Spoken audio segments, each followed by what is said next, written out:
সবাইকে স্বাগত জানাচ্ছি বিডি দর্পণের নিয়মিত আয়োজন আজকের দুনিয়ায়। আপনাদের সাথে আছি আমি সুস্মিতা দাস। চলুন জেনে নেওয়া যাক সারা দুনিয়ায় এ পর্যন্ত ঘটে যাওয়া প্রধান খবরগুলো। গাজা উপত্যকায় প্রতিরোধ যুদ্ধের ৪৩৫তম দিন ছিল শনিবার। যথারীতি এদিন প্রতিরোধ যুদ্ধ অব্যাহত ছিল উপত্যকার বিভিন্ন প্রান্তে। হামাসের সামরিক শাখা আল কাসাম ব্রিগেডস এদিন যুদ্ধের একটি ভিডিও প্রকাশ করেছে। ভিডিওতে দখলদার সেনাদের ওপর অ্যাম্বুশ হামলার দৃশ্য রয়েছে। প্যালেস্টাইন ক্রনিকল জানিয়েছে, ভিডিওতে যে হামলাগুলো দেখানো হয়েছে সেগুলো ডিসেম্বরের ৯ তারিখের। ওই হামলায় বেশ কিছু দখলদার সেনা নিহত হয়েছে। যদিও ইসরায়েল খুব বেশি হতাহতের কথা স্বীকার করে না, তারা সেদিন এক অফিসার ও ২ সেনা নিহতের কথা স্বীকার করেছিল। আল কাসাম ব্রিগেডস জানিয়েছে, ইসরায়েলি সেনা বোঝাই ট্রাক ও সামরিক যানবাহনে সেদিন হামলাগুলো চালানো হয়েছিল জাবালিয়ার পশ্চিম দিকের একটি স্টেশনের কাছে। ভিডিওতে দেখা গেছে আল কাসামের যোদ্ধারা একটি ইসরায়েলি মিলিটারি বুলডোজারের দখল নেয় এবং পরে সেটাকে পুড়িয়ে দিয়ে স্থান ত্যাগ করে। ভিডিওর এক পর্যায়ে বলা হয়, ৯ ডিসেম্বর সোমবার সকালে জাবালিয়ায় ৬৭ দিনের অবরোধ ও ধ্বংসের পর আল কাসামের মুজাহিদরা জটিল অপারেশন চালায়। স্টেশনের কাছে দখলদার সেনাদের একটি পদাতিক বাহিনী ও সামরিক যানবাহনের উপর হামলা করা হয়। এর আগে যোদ্ধাদের একটি দলকে হামলার বিষয়ে পরিকল্পনা করতে দেখা যায়। টেবিলে মানচিত্র বিছিয়ে তারা হামলার পরিকল্পনা করেন। এরপর একটি ট্রাকে থাকা ইসরায়েলি সেনাদের উপর হামলা চালানো হয়। আল ইয়াসিন রকেট ও মেশিন গান দিয়ে গুলি চালানো হয় ট্রাক লক্ষ্য করে। হামলার পর ট্রাকটিতে আগুন ধরে যায়। হামলা শুরু হলে সৈন্যরা প্রাণ বাঁচাতে দিকবিদিক ছোটাছুটি করে, তবে অনেকেই ওই হামলায় হতাহত হয়েছে। গত কয়েক মাস ধরেই উত্তর গাজার জাবালিয়ায় গণহত্যা চালাচ্ছে ইসরায়েল। অঞ্চলটির প্রায় প্রতিটি বাড়ি তারা ধ্বংস করে দিয়েছে। এছাড়া সেখানে খাবার ও চিকিৎসা সামগ্রীও প্রবেশ করতে দিচ্ছে না ইহুদিবাদী বাহিনী। ফলে সেখানে থাকা অল্প সংখ্যক বাসিন্দা দুর্ভিক্ষের মুখোমুখি পড়েছেন। সিরিয়ায় বাশার আল আসাদ সরকারকে উৎখাত করে ক্ষমতা দখল করা হায়াত তাহরির আল শামের সঙ্গে যোগাযোগ করেছে যুক্তরাষ্ট্র। যুক্তরাষ্ট্রের পররাষ্ট্রমন্ত্রী অ্যান্টনি ব্লিংকেন এ তথ্য জানিয়েছেন। যদিও এর আগে গোষ্ঠীটিকে সন্ত্রাসী হিসেবে চিহ্নিত করেছিল ওয়াশিংটন। জর্ডানে সিরিয়া নিয়ে মধ্যপ্রাচ্য, তুরস্ক ও পশ্চিমা কূটনীতিকদের সঙ্গে সংলাপে যোগ দেওয়ার পর সাংবাদিকদের এ কথা বলেন অ্যান্টনি ব্লিংকেন। সিরিয়া জুড়ে বাশার আল আসাদের পতন উদযাপনের একদিন পর এই সংলাপ অনুষ্ঠিত হল। ব্লিংকেন সাংবাদিকদের বলেন, আমরা এইচটিএস এবং অন্যান্য গোষ্ঠীর সঙ্গে যোগাযোগ করেছে, তবে তাদের সঙ্গে সরাসরি যোগাযোগ কিভাবে হলো তা সুনির্দিষ্ট করেননি তিনি। সিরিয়ার ক্ষমতা দখলকারীদের সঙ্গে যোগাযোগের কথা ব্লিংকেন এমন সময় জানালেন যখন প্রায় ১২ বছর পর দামেস্কে দূতাবাস চালু করেছে তুরস্ক।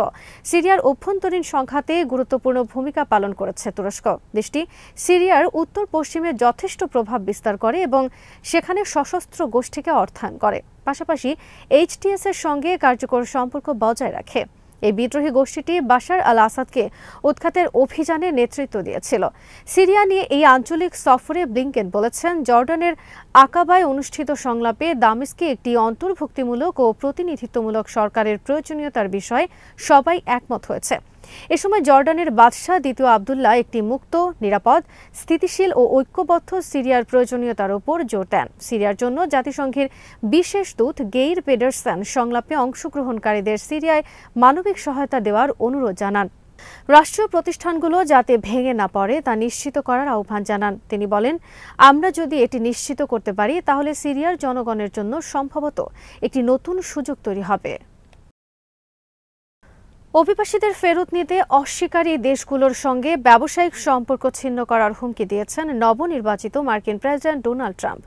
যুক্তরাষ্ট্রের গত নভেম্বরের প্রেসিডেন্ট নির্বাচনে অবৈধ অভিবাসীদের তাড়ানোর বিষয়ে দেওয়া প্রতিশ্রুতি বাস্তবায়নে এই হুমকি দিয়েছেন তিনি।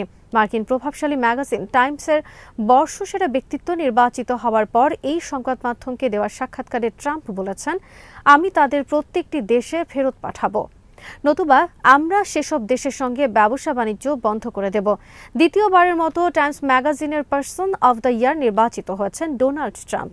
এর আগে ২০১৬ সালে যুক্তরাষ্ট্রের প্রেসিডেন্ট নির্বাচিত হওয়ার পর প্রথমবারের মতো টাইমসের বর্ষসেরা ব্যক্তির খেতাব পেয়েছিলেন তিনি। অভিবাসীদের প্রত্যাবাসনের বিষয়ে ডোনাল্ড ট্রাম্প বলেছেন, আমি যুক্তরাষ্ট্র থেকে তাদের বের করে দিতে চাই এবং দেশগুলোকে তাদের ফিরিয়ে নিতে হবে। আর তারা যদি অভিবাসীদের ফিরিয়ে না নেয় তাহলে আমরা সেসব দেশের সঙ্গে ব্যবসা করব না। আমরা সেই দেশগুলোর বিরুদ্ধে চড়া শুল্ক আরোপ করব। ব্যবসায়ী থেকে রাজনীতিতে আসা ট্রাম্প বলেন, যেসব দেশ অভিবাসীদের ফেরত নিতে অস্বীকার করবে তাদের জন্য ব্যবসা বাণিজ্যকে অত্যন্ত কঠিন করে তুলবেন তিনি। ওই সব দেশের বিরুদ্ধে চড়া শুল্ক চাপিয়ে দেওয়া হবে। তিনি বলেন, অভিবাসীদের দেশ থেকে বের করে দেওয়ার জন্য যাই করতে হোক না কেন আমি করব। আমি কোনো পরোয়া করি না, যাই ঘটুক আমি তাদের বের করবই। আবারও আমি এটা একেবারে আইনের সীমার মধ্যেই করব। এ সময় অভিবাসীদের আটকে রাখার জন্য শরণার্থী শিবির নির্মাণের হুমকিও দেন তিনি। ট্রাম্প বলেন, যদি নতুন ক্যাম্পেরও প্রয়োজন হয় তাও করব, তবে আমি আশা করি আমাদের এটার খুব বেশি প্রয়োজন হবে না, কারণ আমি তাদের ফেরত পাঠাতে চাই। আমি চাই না তারা আগামী 20 বছর ক্যাম্পে বসে থাকুক। বাংলাদেশের সংখ্যালঘুদের ওপর কথিত হামলাকে হাতিয়ার করে ভারতে মুসলিমদের বিরুদ্ধে বিদ্বেষ ছড়ানো হচ্ছে বলে অভিযোগ করেছেন অল ইন্ডিয়া মজলিস এ ইত্তেহাদুল মুসলিমিনের প্রধান ও হায়দ্রাবাদের প্রভাবশালী রাজনীতিবিদ আসাদুদ্দিন ওয়াইসি। শনিবার এক অনুষ্ঠানে ওয়াইসি বলেন, ভারত সরকারের উচিত বাংলাদেশের সংখ্যালঘুদের ওপর হামলা নিয়ে মোহাম্মদ ইউনূস সরকারের সঙ্গে কথা বলা। বাংলাদেশের এই ধরনের ঘটনাকে হাতিয়ার করে ভারতীয় মুসলিমদের বিরুদ্ধে কেন ঘৃণা ছড়ানো হচ্ছে সেই প্রশ্ন তোলেন তিনি। ভারতীয় লোকসভা এই এমপি বলেন, আমি শুক্রবার পার্লামেন্টে বাংলাদেশের সংখ্যালঘু নির্যাতন নিয়ে সরব হয়েছে, কিন্তু বাংলাদেশের পদচ্যুত প্রধানমন্ত্রী শেখ হাসিনা ভারতে আশ্রয় নিয়েছেন কেন? এখান থেকে তিনি বক্তব্য প্রচারই বা করছেন কেন? ভারত সরকার হাসিনার বক্তব্যকে সমর্থন করে কিনা সেটিও জানতে চান ওয়াইসি। গত কয়েকদিন ধরেই বাংলাদেশে কথিত সংখ্যালঘু নির্যাতনকে সামনে রেখে পশ্চিমবঙ্গে সক্রিয় বিজেপি। কলকাতায় বাংলাদেশের উপ হাই কমিশন অভিযান, পেট্রাপোল ও ঘোজাডাঙ্গা সীমান্ত অবরোধ, কলকাতার রানী রাসমণি রোডে হিন্দুত্ববাদী সংগঠনগুলির সমাবেশে হাজির ছিলেন রাজ্যের বিরোধী দলনেতা শুভেন্দু অধিকারী। বাংলাদেশে গ্রেফতারকৃত চিন্ময় কৃষ্ণের মুক্তির দাবিতেও বিভিন্ন মঞ্চ থেকে সরব হয়েছে বিজেপি। বিজেপি বিরোধীদের মতে বাংলাদেশকে সামনে রেখে মেরুকরণের রাজনীতি করতে চাইছে বিজেপি। তারা হিন্দু জাতীয়তাবাদীদের ভোট টানতে বাংলাদেশের সংখ্যালঘু পরিস্থিতিকে ব্যবহার করছে। আসাদুদ্দিন ওয়াইসির বক্তব্যেও একই কথা উঠে এসেছে। যদিও বাংলাদেশের সংখ্যালঘু নির্যাতনের যেসব চিত্র ভারতীয় মিডিয়ায় দেখানো হচ্ছে তারা বেশিরভাগই ভুয়া প্রমাণিত হয়েছে। শেষ পর্যন্ত ক্ষমতা ছাড়তেই হচ্ছে দক্ষিণ কোরিয়ার প্রেসিডেন্ট ইউন সুক ইয়োলকে। হঠাৎ করেই দেশের সামরিক আইন জারি করার মাসুল হিসেবে তাকে অভিশংসনের পক্ষে ভোট দিয়েছে দেশটির এমপিরা। শনিবার বিকেলের দিকে দক্ষিণ কোরিয়ার পার্লামেন্টে এই ভোটাভুটি অনুষ্ঠিত হয়। দেশটির সংবিধান অনুযায়ী এখন ইউন এর নিয়োগকৃত প্রধানমন্ত্রী হান ডাক সু ভারপ্রাপ্ত প্রেসিডেন্ট হিসেবে দায়িত্ব পালন করবেন। ইউন সুক ইয়োল দক্ষিণ কোরিয়ার দ্বিতীয় রক্ষণশীল প্রেসিডেন্ট যিনি অভিশংসনের মুখোমুখি হলেন। এর আগে 2017 সালে পার্ক ইউন হাই অভিশংসিত হয়ে পদ থেকে অপসারিত হয়েছিলেন। অভিশংসনের প্রস্তাবটি পাশ করতে ইউন এর দল পিপলস পাওয়ার পার্টির কিছু সদস্য বিরোধী দলের সঙ্গে যোগ দেন। বিরোধী দল 300 সদস্যের জাতীয় পরিষদের 192টি আসন নিয়ন্ত্রণ করে। প্রস্তাবটি পাশ করতে 2/3 সংখ্যাগরিষ্ঠতা প্রয়োজন ছিল, যা সহজেই পূরণ হয়। অভিশংসনের পক্ষে ভোট দিয়েছেন 204 জন পার্লামেন্ট সদস্য, বিপক্ষে ছিলেন 85 জন। 3 জন ভোটদানে বিরত থাকেন এবং 8টি ব্যালট অবৈধ হিসেবে গণ্য হয়। অভিশংসিত হলেও ইউন এখনও আনুষ্ঠানিকভাবে প্রেসিডেন্ট হিসেবে আছেন, তবে পরবর্তী 6 মাসের মধ্যে সাংবিধানিক আদালত তার অপসারণের বিষয়ে চূড়ান্ত সিদ্ধান্ত নেবে। যদি ইউন অপসারিত হন তবে দক্ষিণ কোরিয়ায় একটি আগাম নির্বাচন অনুষ্ঠিত হবে। ডিসেম্বরের 3 তারিখ রাতে প্রেসিডেন্ট ইউন দেশকে স্তম্ভিত করে সামরিক আইন জারি করেন। তার দাবি ছিল রাষ্ট্রবিরোধী শক্তি নির্মূল করা এবং তার রাজনৈতিক প্রতিপক্ষদের বাধা অতিক্রম করতে এই পদক্ষেপ জরুরি। পরে তিনি জাতির কাছে ক্ষমা চান, তবে এই সিদ্ধান্তের পক্ষে সাফাই গিয়ে পদত্যাগের আহ্বান প্রত্যাখ্যান করেন। এরপর বিরোধী দলের পক্ষ থেকে পার্লামেন্টে প্রেসিডেন্টের বিরুদ্ধে ইমপিচমেন্ট বিল আনা হয়। শেষ পর্যন্ত বিলটি পাশও হল। Bhutan, Cuba, Iran, Pakistan, Russia ও ভেনেজুয়েলার সঙ্গে এবার ভারতকেও অসহযোগী দেশগুলোর তালিকায় যুক্ত করেছে যুক্তরাষ্ট্র। দেশটির অভিবাসন ও শুল্ক প্রয়োগ সংস্থা আইসি ভারতকে অসহযোগী দেশ হিসেবে তালিকাভুক্ত করেছে। আইসির বরাত দিয়ে ভারতীয় সংবাদ মাধ্যম ইন্ডিয়া টুডে এক খবরে জানিয়েছে, মার্কিন কর্তৃপক্ষ এই তালিকায় এমন দেশগুলোর নাম উল্লেখ করে থাকে যারা প্রত্যর্পণ প্রক্রিয়ায় যথাযথ সহযোগিতা করে না। মার্কিন সরকারের সংস্থাটি জানিয়েছে, তালিকাভুক্ত দেশগুলোর সাক্ষাৎকার গ্রহণ, সময়মতো ভ্রমণ নথি ইস্যু ও নির্ধারিত ফ্লাইটে নাগরিকদের ফেরত নিতে প্রয়োজনীয় সহযোগিতা প্রদানে ব্যর্থ। খবরে বলা হয়, নবনির্বাচিত মার্কিন প্রেসিডেন্ট ডোনাল্ড ট্রাম্পের প্রশাসন যুক্তরাষ্ট্র থেকে 14,50,000 অবৈধ অভিবাসীকে বিতাড়িত করার পরিকল্পনা করেছে। এর মধ্যে ভারতীয় অভিবাসী 18,000।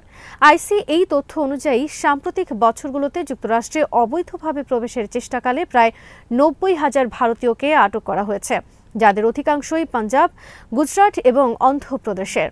ভারতীয় অনেক অবৈধ অভিবাসী যুক্তরাষ্ট্রে বৈধতা পাওয়ার চেষ্টা করলেও প্রক্রিয়াটি বেশ সময় সাপেক্ষ, কেননা বৈধতার আবেদনে সাধারণত 2-3 বছর সময় লেগে যায়।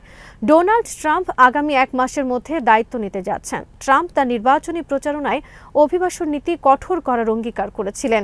তিনি যুক্তরাষ্ট্রের ইতিহাসে বৃহত্তম প্রত্যর্পণ প্রক্রিয়া পরিচালনার পরিকল্পনা করেছেন। ফলে চূড়ান্ত আদেশপ্রাপ্ত হাজার হাজার ভারতীয় অভিবাসীকেও ফেরত পাঠানো হতে পারে।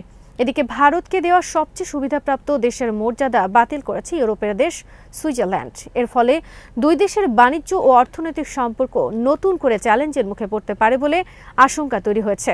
ইন্ডিয়া টুডে বলছে, এক চুক্তির আওতায় ভারতকে মোস্ট ফেভারিট নেশন বা সবচেয়ে সুবিধাপ্রাপ্ত দেশের মর্যাদা দিয়েছিল সুইজারল্যান্ড সরকার, কিন্তু দেশটির সুপ্রিম কোর্টের এক আদেশের পর সেটি বাতিল করা হলো।